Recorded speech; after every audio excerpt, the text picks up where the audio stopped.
हर दौर में तारीख ने कई ऐसे लम्हे देखे हैं जब ईमान की बुलंदी और घमंड की दीवार आमने सामने खड़ी थी, लेकिन 1400 साल पहले उस सूखी और गर्म जमीन पर एक ऐसा वाकया हुआ जिसने दुनिया को हमेशा के लिए बदल दिया। बात थी एक इबादतगाह को मिटाने की।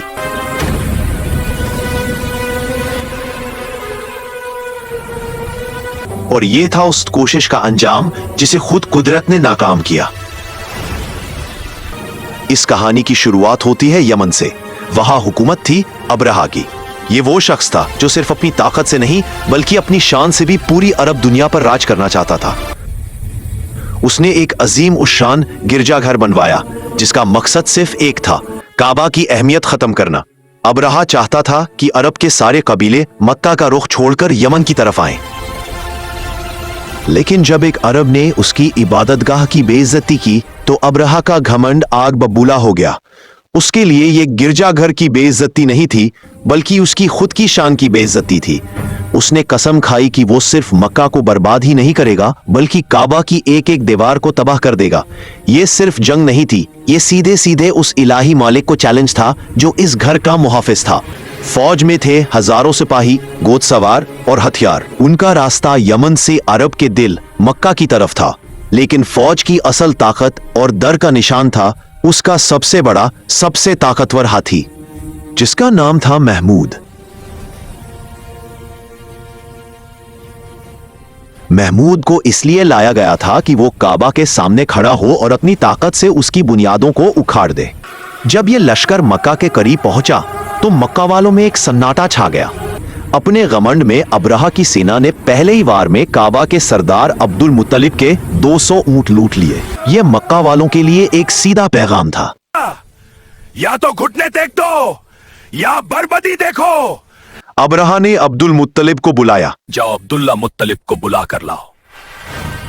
उसने सोचा था सरदार आएगा और अपने शहर को बचाने की भीख मांगेगा, लेकिन जब अब्दुल मुत्तलिब दरबार में पहुंचे तो उनकी निगाहों में सिर्फ इज्जत और तवक्कल था। यहाँ क्या करने आया हूँ?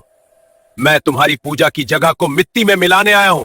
अब्दुल मुत्तलिब वापस काबा आए और मक्का के लोगों को हुक्म दिया कि वो पहाड़ों में पनाह ले ले। उनकी जुबान पर सिर्फ एक ही दुआ थी, तू इस घर का मालिक है, तू ही इसकी हिफाजत कर। अगली सुबह सूरज अभी ठीक से निकला भी नहीं था जब अबरहा ने आखिरी हुक्म दिया।